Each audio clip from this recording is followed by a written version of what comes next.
E aí pessoal, tudo bem? Então hoje estamos dando início à nossa série de End Times.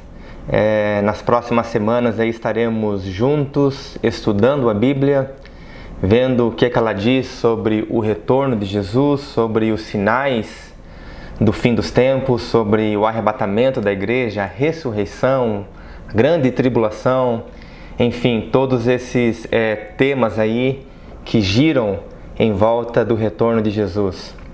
Eu acredito que será um tempo muito gostoso e a minha oração é que o Espírito venha ministrar nos nossos corações, venha abrir o nosso entendimento, abrir a nossa mente e que possamos realmente compreender o que diz as Escrituras, que possamos ser ministrados pelo Espírito Santo, que essa palavra venha penetrar em nós, que venha transformar a nossa vida, que possamos viver de acordo, com o dia do Senhor, de acordo com o retorno do Senhor Jesus Cristo. E eu estou muito alegre, de poder compartilhar esse tema com os irmãos. Eu creio que, como eu sempre falo, eu estou alegre, mas também eu sei que é uma grande responsabilidade, principalmente quando se trata desse tema, que tem gerado aí, infelizmente, tem gerado bastante controvérsias dentro da igreja, tem gerado aí bastante divisões até. Não era para ser assim, mas infelizmente isso tem acontecido, mas eu acho que isso não deve nos impedir de estudarmos sobre isso, de falarmos sobre esse tema, de nos aprofundarmos sobre o retorno de Jesus. Eu creio que a escatologia é de extrema importância para a igreja. Todos nós devemos procurar saber mais sobre isso.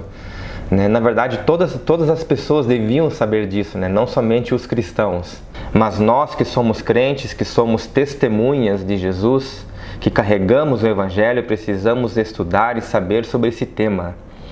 Eu creio que escatologia não é apenas para os líderes, não é apenas para os presbíteros. Eu creio que isso é para toda a igreja, desde o novo convertido até aí o mais maduro, o mais experiente na igreja. Todos nós devemos estudar sobre escatologia. E principalmente nesses últimos dias que estamos vivendo, Estamos aí com esse coronavírus. Eu estou aqui nessa quarentena, os irmãos também creio que estão aí nessa situação. Se os irmãos ouvirem aí um grito aí de criança aí, provavelmente é o John, a Chloe que estão lá. Eu estou aqui na garagem de casa. A minha sogra veio aqui para me ajudar, para eu poder fazer esse vídeo. Mas assim, todos nós estamos nessa situação, com esse coronavírus.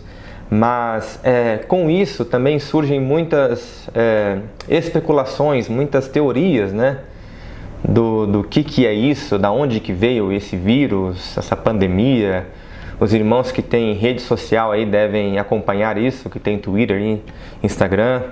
E a gente vê várias teorias, várias especulações, que essa pandemia aí é um teste da nova ordem mundial, que eles estão matando pessoas de propósito para reduzir a população, para preparar aí o terreno para o anticristo. Enfim, são várias, meus irmãos, são várias teorias aí. E eu não estou aqui dizendo que para a gente não dar bola, não prestar atenção para essas teorias. Não estou falando que elas são tudo palhaçadas, tudo besteiras, não. Mas o meu objetivo, que eu quero dizer, que quando a gente fala sobre isso, sobre escatologia, a gente tem que ter um pouco de cuidado, principalmente agora, porque as pessoas, elas estão vivendo um tempo aí onde elas estão com um certo medo, estão se sentindo vulneráveis, estão se sentindo frágeis, Você liga aí a televisão, você abre a internet, notícias de vírus, morte, doença e perda de emprego, a economia caindo. Então, quando a gente ainda joga essas teorias no ar, infelizmente acaba criando mais confusão ainda e mais medo nas pessoas, Eu creio que não ajuda em nada. Porque quando se trata de escatologia, e não só escatologia, mas qualquer assunto bíblico, o nosso ponto de partida, irmãos, deve ser a palavra de Deus, deve ser a Bíblia. Depois, então, a gente olha o que está acontecendo lá fora, né? Para as manchetes, para as notícias. A Bíblia revela uma montanha de informações sobre pessoas, eventos, nações, né? São várias informações aí que temos na palavra de Deus sobre o fim dos tempos, e eu não acredito que o Espírito Santo colocou isso apenas para ganharmos informações, mas é para que possamos ficar preparados, para que possamos viver de acordo com essas verdades.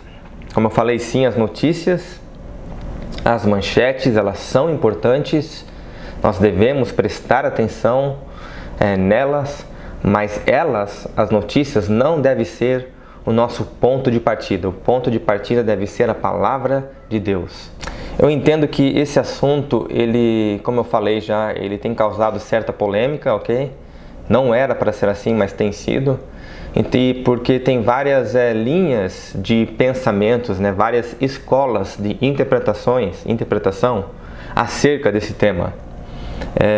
E eu gostaria aqui de gastar um pouquinho de tempo, eu acho que é de extrema importância, para a gente construir aqui uma base, ok? Para que os irmãos possam seguir aqui o que a gente vai falar aqui com mais clareza, para que os irmãos possam entender o que a gente vai, como a gente interpreta essas profecias, né? E existem três escolas de interpretações. Existem várias, né? Mas essas três aqui, elas são as mais predominantes dentro da igreja. Elas são respeitadas por vários teólogos, são respeitadas pela academia, né? E a primeira linha aqui de interpretação que queremos falar é o pré-milenismo. O pré-milenismo que acredita que o Senhor Jesus, ele vai voltar, e depois, então, quando ele voltar na sua segunda vinda, ele vai estabelecer o seu reino aqui na terra, em Jerusalém, né? O seu reino físico, o reino literal. Ele vai reinar aqui nessa terra durante 1000 anos. O diabo estará preso durante 1000 anos, estará no abismo. Apocalipse 20 fala sobre isso. O abismo estará selado, Satanás estará preso, e Deus então ele cumprirá com as suas promessas, com a sua aliança ao povo de Israel, né? Os pré-milenistas, eles creem que Israel é uma coisa e a igreja é outra, né? A igreja não é a nova Israel, ou a igreja não é a verdadeira Israel. Ou seja, Deus não abandonou a nação de Israel, ok? Por um período de tempo, há um véu no coração deles, né? Para que nós, gentios, pudéssemos ser enxertados na oliveira, mas quando Jesus voltar, esse véu será removido, eles vão ver o Messias, eles vão crer em Jesus. Deus aí separou um remanescente, né?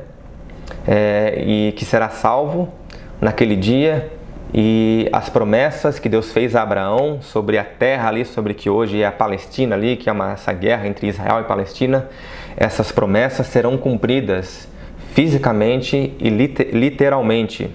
E essa é a linha de interpretação que nós seguiremos aqui, que eu acredito que todos nós, eu creio que os irmãos também acreditam dessa maneira, né, no pré-milenismo, que haverá um reino físico e literal durante 1000 anos, onde Jesus, filho de Davi, estabelecerá o seu trono em Jerusalém, na cidade santa, da onde ele governará por toda a terra. A igreja, com o corpo glorificado, reinará juntamente com ele. Deus vai cumprir com suas promessas a nação de Israel. Deus não esqueceu da nação de Israel.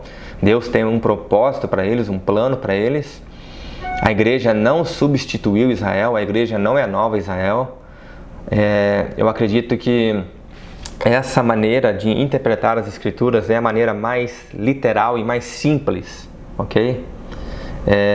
Eu acredito que é a maneira que mais honra as Escrituras.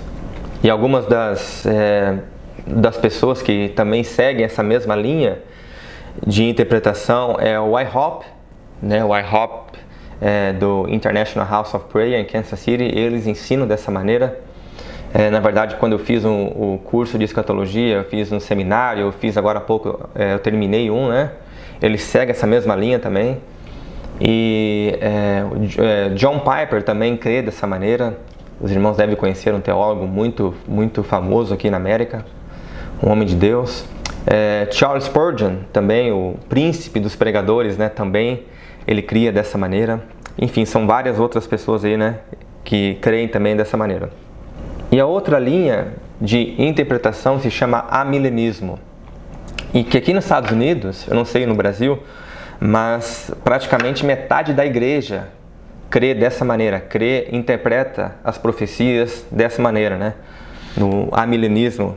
E a ideia é que nós já estamos no milênio, ok? Já estamos vivendo no milênio. O milênio se iniciou na ressurreição de Jesus e ele terminará quando Jesus voltar. Então são 1000 anos aí de um tempo indefinido, não são 1000 anos literais, né? Esse 1000 anos é apenas uma simbologia para um longo período de tempo, né? Que eles creem que não haverá um reino físico e literal aqui na Terra, ok? Quando Jesus voltar, a gente vai para o céu e a gente não vai, Jesus não reinará aqui na Terra por 1000 anos fisicamente, que nós já estamos nesse reino, né? O reino é um reino espiritual e não um reino físico, não é um reino literal, é um reino espiritual. E, irmãos, assim, o reino de Deus, ele é espiritual, ok? Mas somente porque ele é espiritual não quer dizer que é ao contrário de físico, de algo físico, ok? Eu sei que isso talvez pode parecer um pouco estranho aqui, eu não quero criar confusão, mas a maneira que os gregos interpretam a Bíblia, né, influenciados, né, pela cultura grega, o helenismo, eles puxam para esse lado que o espiritual é o contrário do físico, ok? E isso é dualismo platônico, isso é dualismo grego. De acordo com Platão, a dimensão espiritual, ou a dimensão abstrata, era boa, era perfeita. E essa dimensão aqui material é ruim, é corrompida. Então, essa separação, né, dualismo platônico. E a igreja, muitos teólogos influenciados pela cultura grega, têm puxado também essa linha de pensamento, têm dividido. E nós também do Ocidente, infelizmente, somos muito influenciados pela cultura grega, pelo helenismo. E muitas vezes podemos pensar assim também, que o espiritual é o contrário do físico. E nem sempre é assim, né? De acordo com a visão bíblica, ou seja, a visão hebraica, ok? O espiritual não é ao contrário do físico. Quando Paulo fala que quando recebermos um corpo glorificado ou um corpo imortal, o nosso corpo será espiritual, ok? Mas nosso corpo também será físico. Nós teremos um braço, vai ser algo tangível, né? Podemos pegar, mas também será espiritual. O céu é um lugar espiritual, mas também sabemos que o céu é um lugar físico. Não é como se fosse aqueles, né? Os irmãos já viram aquele filme do Guerra nas Estrelas, né? O Star Wars lá, onde eles ligam aqueles holograma lá e parece algo assim, que não, só parece a imagem, não é pegável, né? Não é assim desse jeito o céu. O céu é um lugar físico, é um lugar material, mas também é um lugar espiritual. Na visão hebraica, na verdade, o espiritual, ele quer dizer que é de Deus, ele vem de Deus, né? Da autoria de Deus. E não quer dizer que seja ao contrário do físico, algo físico. Mas, então, só para a gente poder entender isso.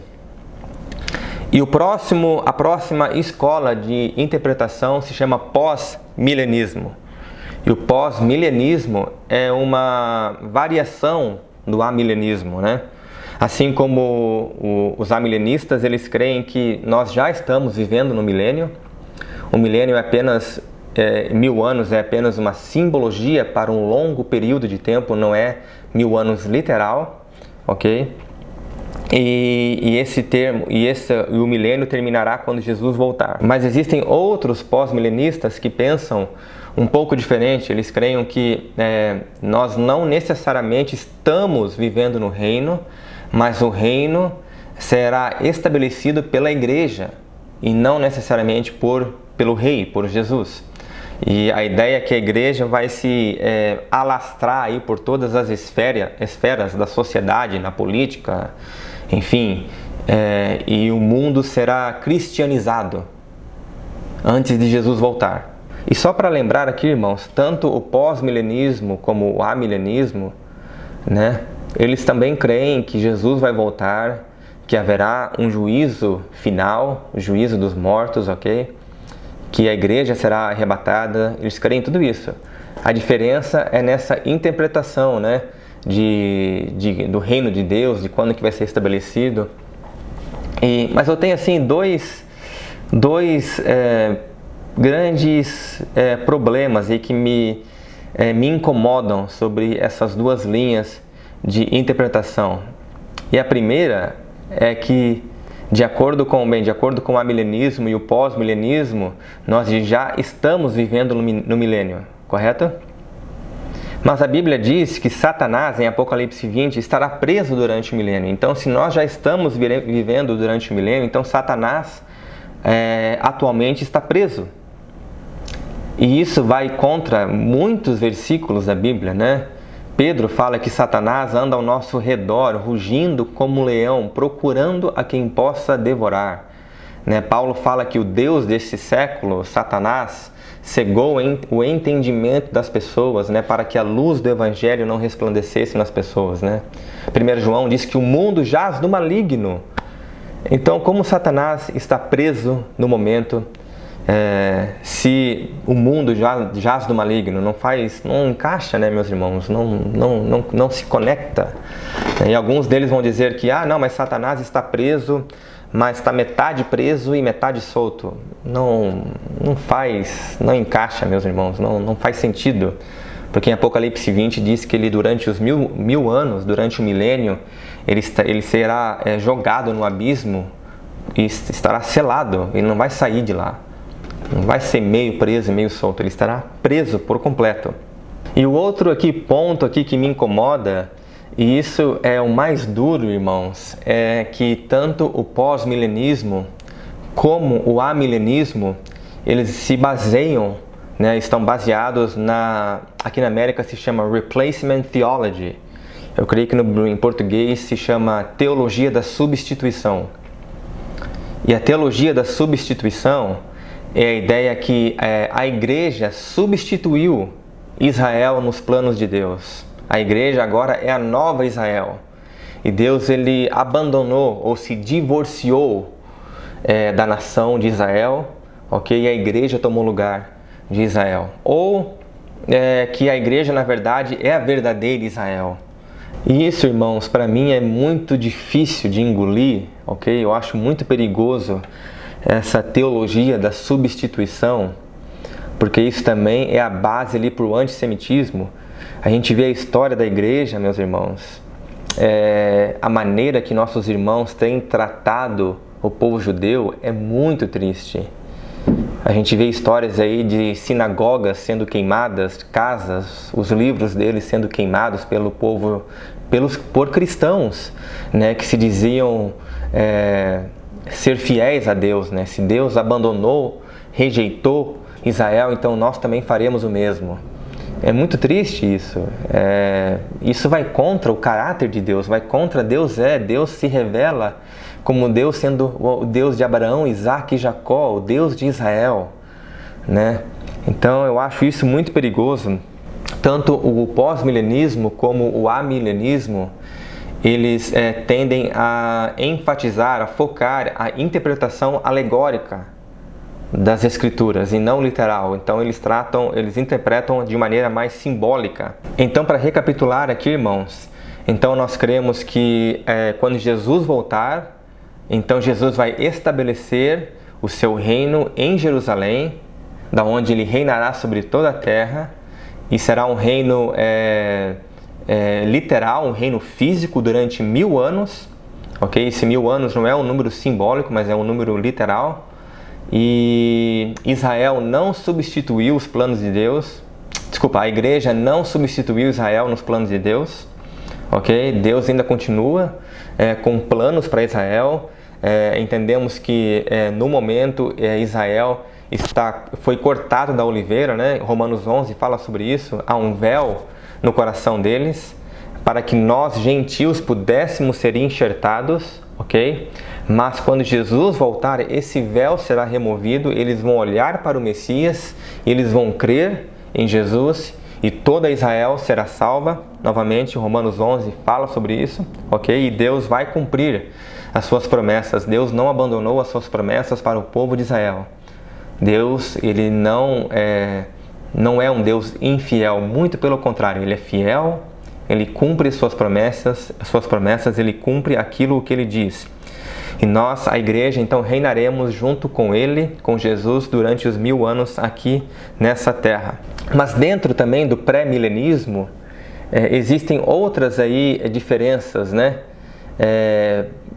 Por exemplo, eu creio que a mais que causa mais controvérsia, que causa mais polêmica, é a questão do arrebatamento da igreja, ou de quando a igreja vai ser arrebatada, né?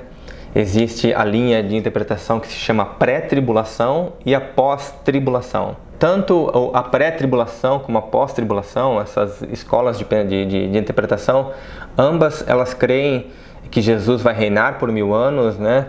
No reino de Deus, literal, físico, mas tem essa diferença de quando que vai ser o arrebatamento, né? A pré-tribulação acredita que a igreja será arrebatada antes do início, antes do anticristo ser revelado, né? E depois de 7 anos, então Jesus, quando voltar visivelmente, fisicamente, nós voltaremos junto com ele, mas antes do anticristo ser revelado, haverá um arrebatamento secreto, né? A igreja será arrebatada assim, mas será tirada da terra de repente, de forma invisível, ninguém vai ver, vai ficar só as roupas ali para trás. E depois então dos 7 anos a igreja volta com Jesus. E a outra linha, a pós-tribulação, ela não crê dessa maneira. Ela crê que a igreja vai passar pela grande tribulação, que não haverá um arrebatamento secreto aí, antes do anticristo ser revelado, e quando Jesus voltar, então, a igreja subirá e se encontrará com ele nos ares, ok? Eu quero falar aqui no que nós cremos e por que eu não creio na outra. E o que eu creio, amados, é que sim, a igreja ela vai passar pela grande tribulação, ok? Eu não acredito na pré-tribulação, eu não acredito nesse arrebatamento secreto aí que haverá, né? Antes e depois, então, de 7 anos a gente voltará com Jesus. E eu quero falar para os irmãos com muito cuidado. Eu sei que esse tema é bastante polêmico, ok? Então eu quero aqui, à luz da palavra, deixar bem claro por que eu acredito que a igreja vai passar pela tribulação e por que eu não creio na pré-tribulação.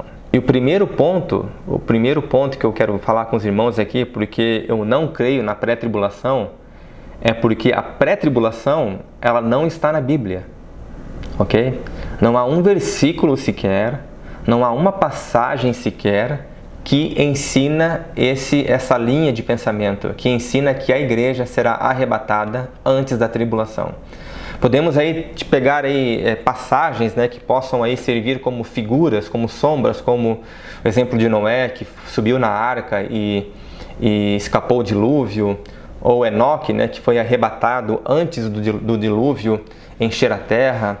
Existem exemplos que podemos usar, mas não há um versículo sequer que ensina explicitamente, que ensina de forma clara, ok, que a igreja será arrebatada antes da tribulação. Existem 4 versículos na Bíblia, 4 no Novo Testamento, apenas 4, não existe mais que isso, que ensinam de forma clara o arrebatamento, né? Isso é bom, que a gente não precisa estudar aí vários versículos, mas só esses 4, ok? E esses 4 aí, eles falam bem claramente como será o arrebatamento. E o primeiro está em Mateus capítulo 24 e versículo 31. Jesus aqui está falando, dando o seu sermão profético sobre o fim dos tempos. Ele começa ali falando, né, sobre os princípios das dores. Depois ele fala sobre a abominação da desolação, o anticristo no templo em Jerusalém. Isso vai dar ali o início à grande tribulação. E depois, no versículo 29, ele fala assim, então: imediatamente após a tribulação, ok? Após a tribulação daqueles dias, o sol escurecerá e a lua não dará sua luz. As estrelas cairão do céu e os poderes celestes serão abalados.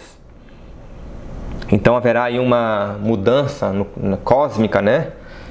Isso está falando que após a tribulação.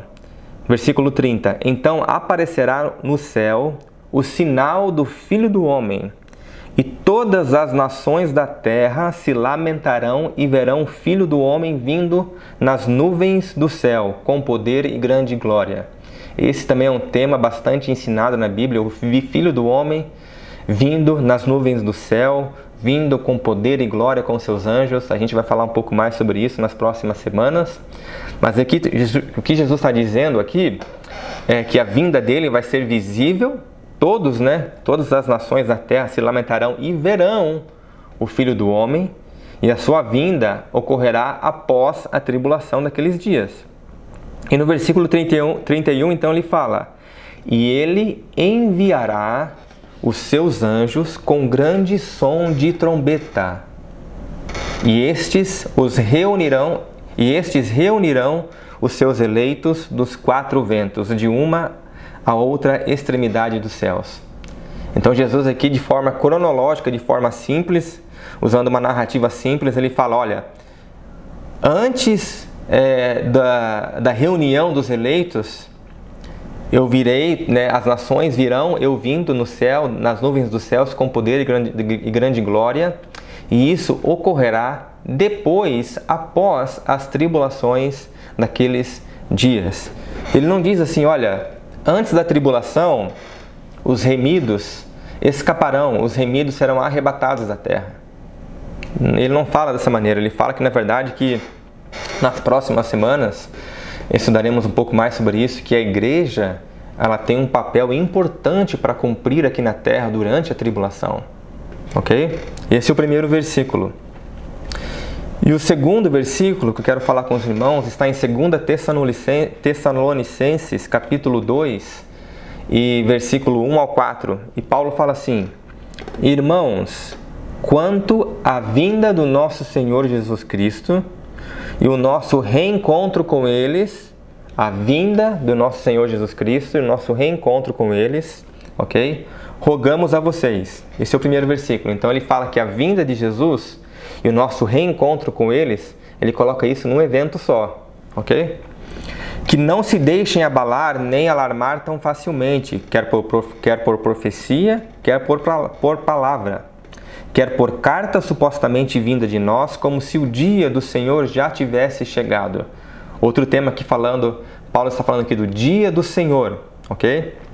Não deixe que ninguém os engane de modo algum, antes daquele dia. Que dia? O dia do Senhor, ok? Virá a apostasia e então será revelado o homem do pecado, o filho da perdição. Quem é este? Este é o anticristo.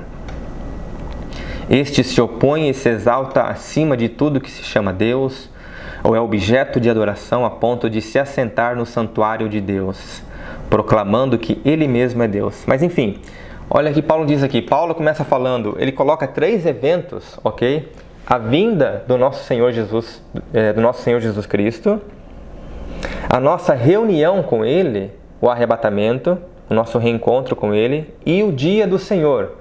São 3 eventos que Paulo menciona e ele conecta esses 3 eventos como se fossem um só.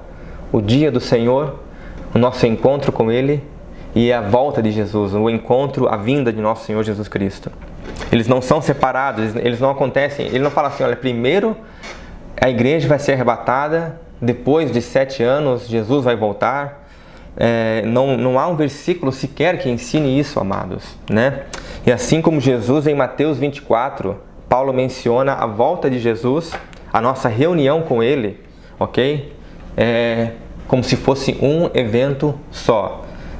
Ele não menciona que haverá duas vindas, né? A primeira secretamente, a segunda visivelmente. Não, haverá uma vinda apenas, e nessa vinda que nós seremos arrebatados. E como já vimos, isso não acontecerá antes que o anticristo, filho da perdição, seja revelado. Isso não acontecerá antes da tribulação daqueles dias. Tanto que no capítulo anterior, 2 Tessalonicenses capítulo 1, Paulo está dizendo assim: olha, irmãos, eu sei que vocês têm passado dias difíceis, vocês têm suportado grande aflição, grande tribulação, mas o alívio de vocês estão chegando. Paulo fala assim: o alívio de vocês estão chegando. E quando chegará o alívio de vocês? O alívio de vocês chegará quando o Senhor Jesus for revelado lá do céu, com seus anjos poderosos em meio a chamas flamejantes. Em meio a chamas flamejantes, não é de forma secreta, não é de forma aí que ninguém vai ver, vai ser em meio a chamas flamejantes. Irmãos, a volta de Jesus será visível com poder e grande glória. Assim como o Senhor desceu no Monte Sinai, lá no Êxodo, que havia aí terremotos, todo o monte tremeu, havia trovões e som de trombetas, que o povo israelita tremeu de medo quando o Senhor desceu, quando Jeová, Yahweh, desceu no Monte Sinai. Assim também será a volta de Jesus, visivelmente, em meio a som de trombetas, com poder e grande glória com seus anjos. Todos os olhos o verão.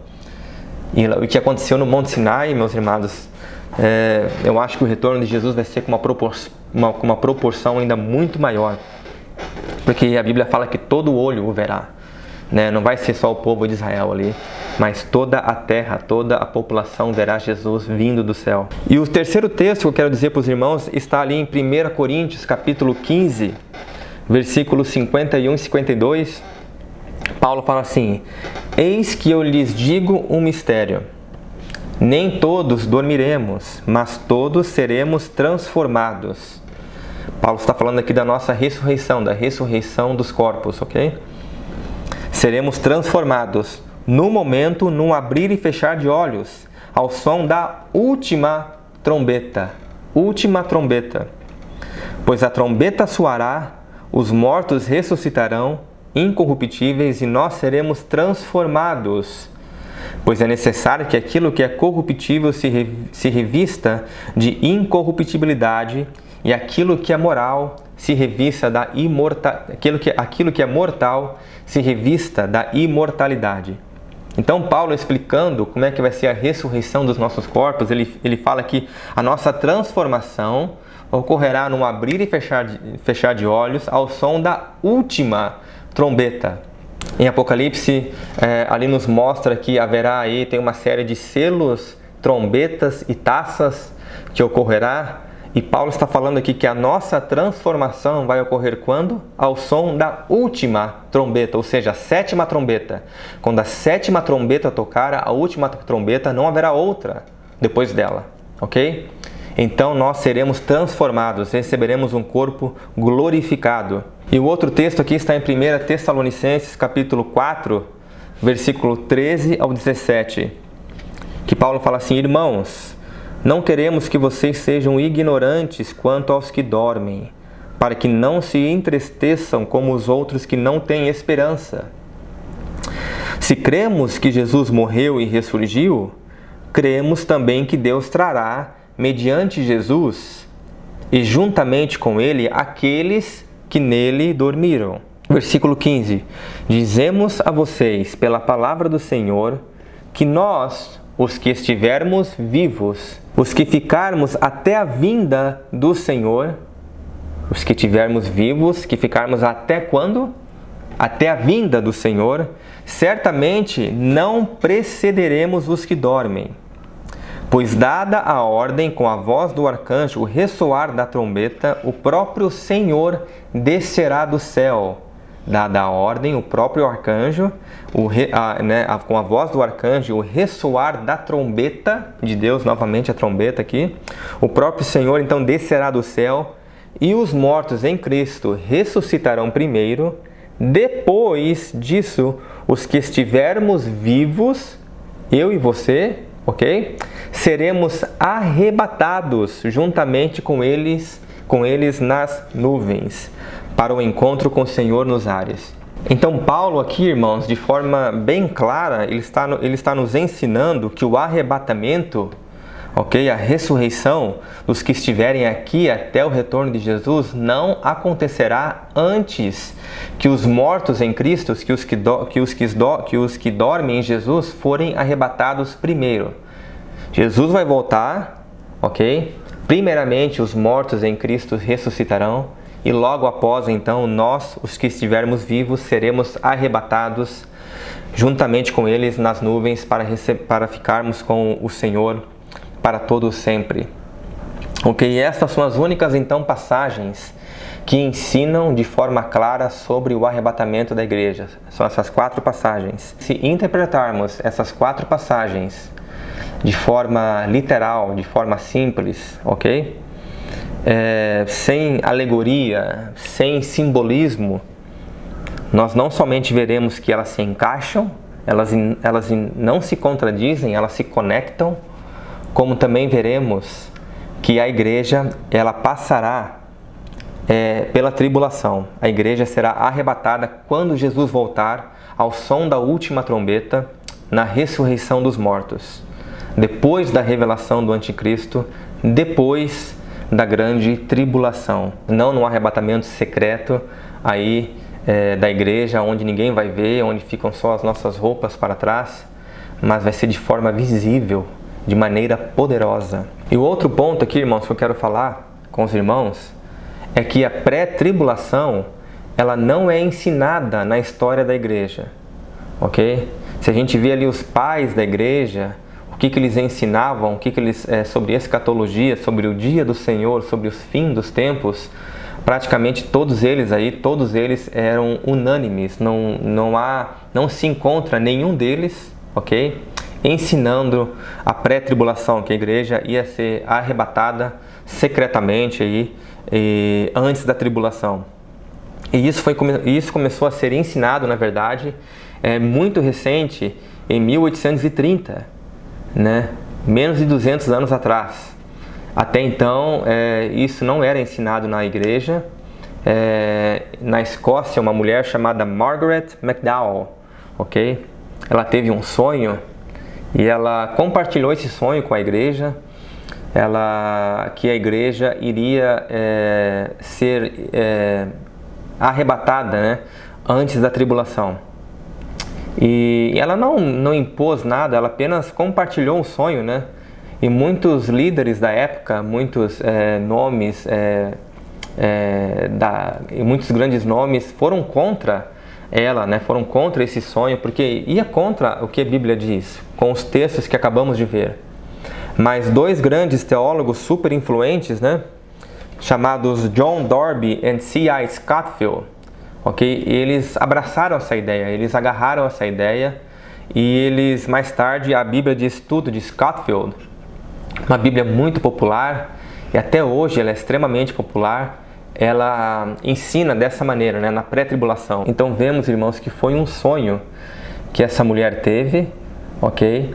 E então assim surgiu a interpretação da pré-tribulação. Eu não quero aqui assim dizer que sonhos são ruins. Eu amo sonhar, né, os sonhos proféticos. Eu creio que Jesus já falou comigo através de sonho várias vezes, ok? Na verdade, antes de eu me converter, o Senhor falou comigo fortemente através de 2 sonhos. E então eu acredito que o Senhor sim fala conosco através de sonhos, ok? Mas de maneira alguma os sonhos devem contradizer ou ir contra com o que diz a Bíblia, ok? Senão podemos aí começar a criar aí várias heresias, né? Contra o que a Bíblia diz. Nós vemos então que desde os pais da igreja, irmãos, as pessoas elas concordavam, ok? Que Jesus ele voltaria, os mortos seriam ressuscitados e a igreja se encontraria com ele no mesmo dia. Não são eventos separados, ok? Não é um arrebatamento secreto aí, onde as pessoas evaporam e ficam só a roupa para trás. E outro ponto que eu quero falar aqui é que a pré-tribulação não é ensinada fora do Ocidente, ok? Essa ideia ela predomina na igreja ocidental, nos Estados Unidos, no Brasil, na Europa, na igreja do Oriente Médio, da Ásia, ali da África, do Irã, na Síria, Nigéria. Não é ensinado dessa maneira. Na verdade, se algum cristão aqui do Ocidente for falar, né, para um irmão aí do Irã ou da Nigéria, falar para eles que a igreja será arrebatada antes da tribulação, que ela não passará por esse sofrimento, eles vão achar estranho a ideia, eles não vão se identificar porque eles já estão em tribulação, eles já estão em sofrimento. Esses irmãos, amados, eles são perseguidos todos os dias, eles já vivem nessa tribulação. Na verdade, eles estão preparados, né, para a grande tribulação. E infelizmente, irmãos, a igreja do Ocidente, a igreja ocidental, ela não está preparada para a grande tribulação. Em Atos capítulo 14, versículo 22, diz assim: fortalecendo os discípulos e encorajando-os a permanecer na fé, dizendo: é necessário que passemos por muitas tribulações para entrarmos no reino de Deus. Irmãos, infelizmente isso não é ensinado, ok, na igreja do Ocidente. Que passemos por grandes tribulações para entrarmos no reino de Deus. Né? Infelizmente a gente está acostumado com esse nosso conforto, né? E quando surge algo diferente, como aconteceu com esse coronavírus, e a gente já ficamos aí sem chão, porque nós não estamos preparados para os dias difíceis que irão vir, para a grande tribulação. E vemos que a mensagem de Jesus não é uma mensagem de escape. Quando Jesus está falando sobre o fim dos tempos, que Ele está falando para a sua igreja, Ele está falando para a igreja perseverar, é uma mensagem de perseverança em meio à tribulação, perseverança na tribulação. E a minha intenção aqui, irmãos, não é passar medo, Deus me livre, isso não é a minha intenção, ok? Mas o que eu quero falar aqui, o que eu quero passar, é para ficarmos preparados, ok? Jesus fala para perseverarmos até o fim, perseverarmos em meio à tribulação, ok? E eu vejo isso também como misericórdia de Deus, porque a gente sabe que a crise, ela desperta um certo interesse no ser humano pelas coisas de Deus, né? A gente vê isso com esse coronavírus, muitas pessoas aí se interessaram mais pelas coisas de Deus, porque elas se sentem vulneráveis, se sentem frágeis, então elas buscam o Senhor durante essa crise, durante os tempos difíceis, né? Então durante a tribulação, não haverá crente morno mais, não haverá crente domingueiro, que eles falam, né? Não, ou você é, ou você não é. Todo ser humano terá que tomar uma decisão, ok? As pessoas vão tentar se esconder, as pessoas vão tentar cavar buracos para se esconder de Deus, mas não vai adiantar. Haverá uma pressão no mundo, uma pressão como jamais houve e jamais haverá, e as pessoas, elas não vão conseguir se esconder de Deus. Deus vai achar até a última pessoa, e eles vão ter que responder a Deus, e Deus vai perguntar: o que você tem a dizer sobre o meu filho? As pessoas terão que tomar uma decisão quanto a Jesus. E isso, meus irmãos, eu vejo como misericórdia de Deus, ok? Não haverá mais crente morno, não haverá mais crente domingueiro. Ou você é, ou você não é. E a verdadeira igreja, aqueles que são fiéis a Jesus, aqueles que são fiéis à sua igreja, ao seu corpo, essa igreja, ela brilhará durante a tribulação. E para terminar aqui, irmãos, quando a gente fala sobre o fim dos tempos, muitas vezes nós focamos demasiadamente, né, na marca da besta, no anticristo, na grande tribulação, todas essas coisas. E essas coisas sim nós devemos estudar, ok? Mas esse não é o nosso foco principal. O foco principal é a pessoa de Jesus. É o Messias judeu. É quando Ele retornar a essa terra, quando Ele vier nos buscar para estarmos juntamente com Ele. Esse é o nosso principal foco, essa é a nossa esperança, ok? É Jesus, a pessoa de Cristo, ok? Haverá uma restauração aí de todas as coisas, a criação original será restaurada à sua glória, e isso acontecerá porque o Messias, o Verbo que se fez carne, retornará a essa terra. Jesus está voltando, meus irmãos, a este planeta. Amém? É motivo de glória isso pra gente, é motivo de esperança, é motivo de alegria. Amém? E eu quero terminar por aqui. Semana que vem estaremos estudando o livro de Mateus 24, o sermão profético de Jesus. Eu acredito que também que vai ser muito gostoso. E a minha oração é que o Espírito Santo continue nos ministrando, continue falando conosco, continue abrindo nossa mente, nosso entendimento, para que a palavra venha penetrar em nós, para que isso se torne real, para que isso se torne verdadeiro em nossas vidas. Amém? Deus abençoe vocês. Até a semana que vem.